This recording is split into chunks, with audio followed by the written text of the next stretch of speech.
received explicit orders from Downing Street that this show is no longer to be called Just About Managing. We've been renamed Ordinary Working People to conform with the Prime Minister's latest patronising and meaningless description for the sort of people most of the Cabinet have never met and don't intend to. But this new nomenclature presents us with a few problems, because it's true that although we've never really managed anything, we've always managed to muddle through. But if you're ordinary and hard-working, you've really come to the wrong place and probably went to bed hours ago, because you've got a job and a life. Anyway, here's party girl Emma Barnett with a roundup of the political week.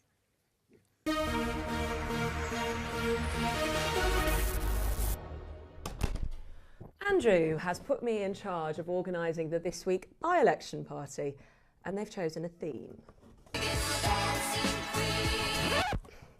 A Swedish party. Maybe that was the incident that the Donald was trying to warn us about. Actually, there were disturbances in Sweden this week, but only after Mystic Donald had warned us there might be. Is there no end to Donald Trump's powers? Right, better get my Swedish on.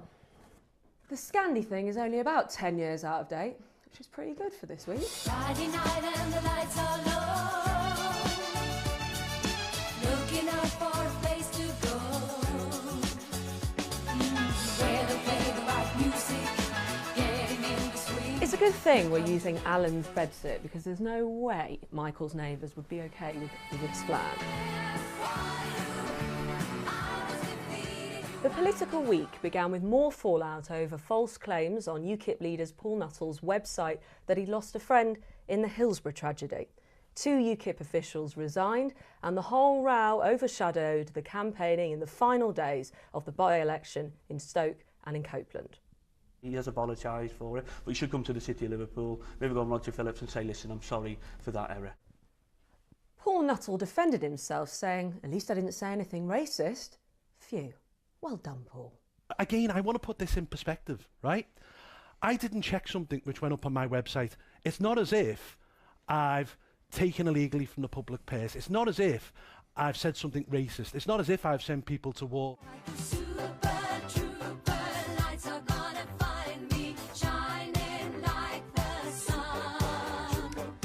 As if things weren't exciting enough in Stoke already, the town had a visit from the Prime Minister. She popped up to tell them how good Brexit would be for the pottery industry. Might have overcooked the meatballs.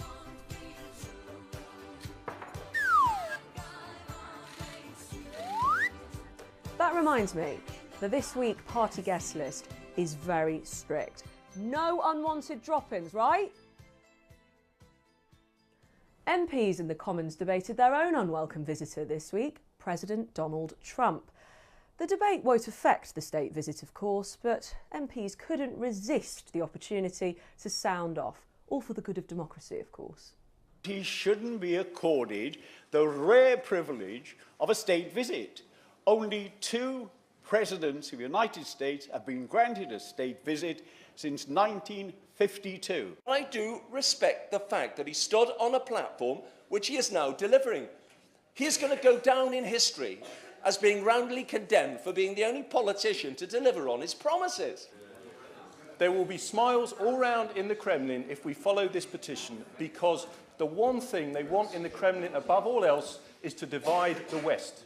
Meanwhile, the Lords were dealing with their own unwelcome visitor, the Prime Minister, who popped up again, presumably on her way back from Stoke, to shoot evils at the peers gathered for the Brexit bill's second reading in the House of Lords.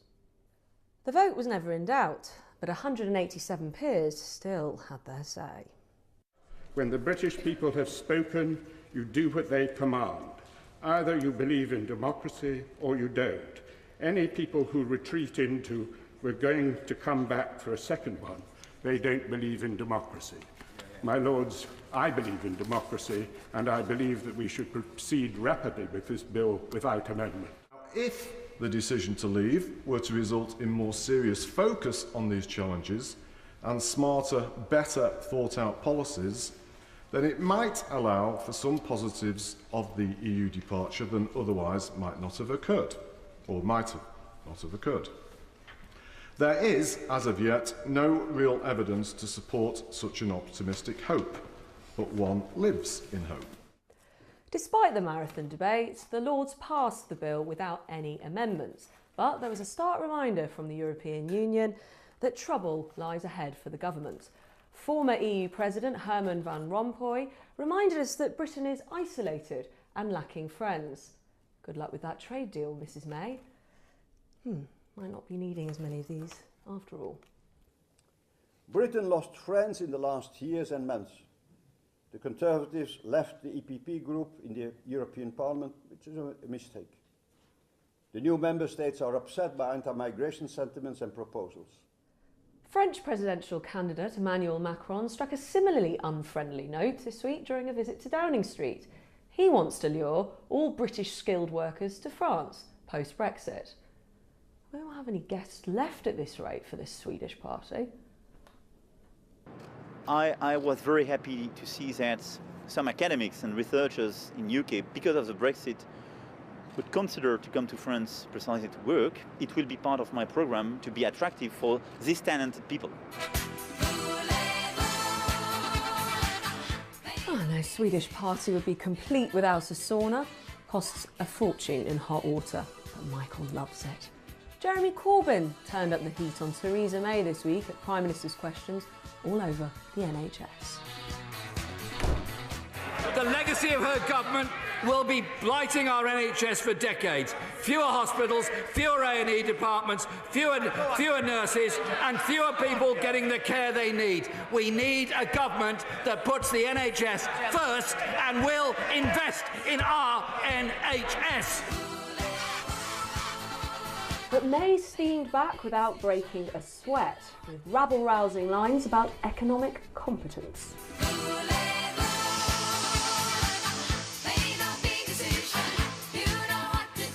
If you're going to fund the NHS, you need a strong economy. But now we know Labour have a different sort of phrase now for their approach to these things. Remember, Labour used to talk about boom and bust? Now it's no longer boom and bust, it's borrow and bankrupt. Yeah!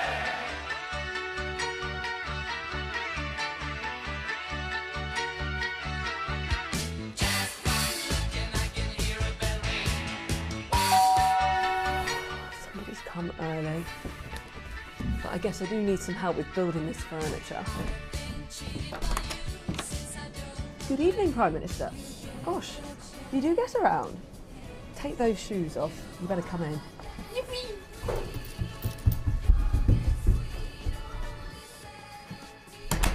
You can serve the meatballs. Just don't talk to anyone, Theresa.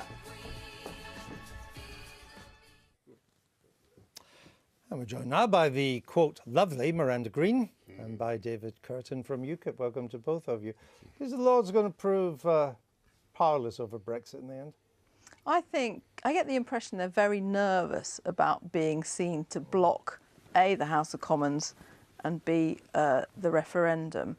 I think they feel it's within their power to send it back to the Commons to ask again, for example, once, exactly. Don't expect any ping pong, and I don't think there's appetite for it. But I think they definitely want to, make a hoo-ha about the question of EU citizens who are in the UK, probably quite rightly, and ask for another thought on that, and also push on this question of whether the Commons will actually be given a more substantive vote at the end of the negotiation process. And I think that's fair enough, but I think they'd be crazy, actually, to have some sort of war with the government over the result of a referendum, and they know that. If we had a second chamber that had democratic legitimacy, then it would have had more power in this process, would it not? It would, but it doesn't have that legitimacy. I mean, the legitimacy in the Brexit process lies with the people who voted in the referendum, the electorate, and of course, with the majority to leave. So at the end of the day, that's the primary thing that they have to keep in mind, and to respect the will of the people.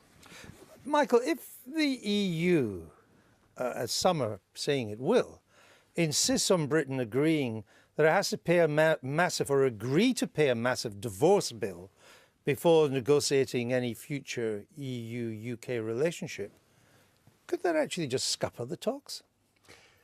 I very much doubt it. I mean, that is the position that Juncker has taken. A spokesman for Angela Merkel's party in Germany immediately said that he thought that was absolutely the wrong sort of tactics to be adopting. And remember, this has to have a political solution at the end. I think Angela Merkel would be absolutely distraught if the negotiations broke down at the first fence. So I just don't think that is going to happen. Let me make a general point. We keep worrying in this country about all our disadvantages. Sometimes you just have to look at it the other way around. You know, we're worried about whether the City of London is going to survive as a major financial centre. I think Europe should be worried about cutting itself off from the second greatest financial centre in the world. Well, that actually brings me to my next question, Alan. There are now political insurgencies in Holland, France, Italy. Mr. Greel, Pepe Grillo's party is now polling as the #1 party in Italy at the moment. Mrs. Merkel is now in trouble. She may not be round after September. The Greek crisis, redux, back again. Is the EU in any shape to negotiate with us? Yeah, I think predictions of the EU's demise, which we've been talking about on this programme for donkey's years.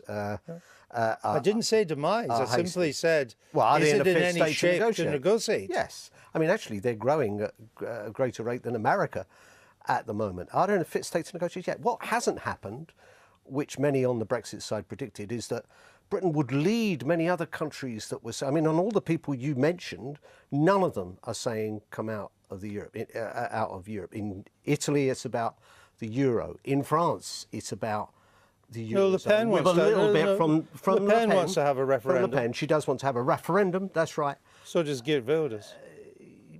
I haven't heard him have a referendum on the EU, but there's no feeling that the public are... In fact, if anything, they've seen what's happened in Britain, and if they were thinking of the idea, they've moved away from it. So I think it'll be a proper negotiation. I think it was Barnier that actually wanted the money sorted out first. He's the main negotiator. But I think he represents the Commission, which is Juncker. Yeah, and how much of that is positioning, I don't know. I think from the government. I mean, I actually want British government to succeed on this, and I understand the point David Davis and others are making about, you know, the other side have to be aware that Britain would be willing to just walk away. That's got to be the opening kind of gambit. Well, but if it comes to that, they must also know that would be a disastrous consequence for this country. But a European demand for a huge Brexit bill would be something I would suggest no British government could agree to. No, it's preposterous. And I think the government is underestimating the strength of this country and what we have to offer to the European Union. We can offer the EU access to our markets, access for businesses to export to us, which they do by about £90 billion a year, more than we export to other countries. So we have to keep that in mind. I was just thinking, though, I mean, there is a lot of trouble in Europe. I was just reading tonight that the Bank of Italy, the central bank, owes the ECB over 200 billion euros. It's 20% of Italy's GDP there. You could see why Brussels is now worried that what they would regard as perfidious Albion, in the negotiations, you could really play divide and rule on this. Well, it's true, and it's also true, as Michael says, that the City of London is a great resource for the rest of Europe. And I'm sure that the British government will be keen not to underplay their hand on these things. However, you know, it is very important for British business, and I don't just mean the large, important sectors like manufacturing, like the car industry, like pharmaceuticals, who have the ability to lobby government to try and make sure their sectors are looked after.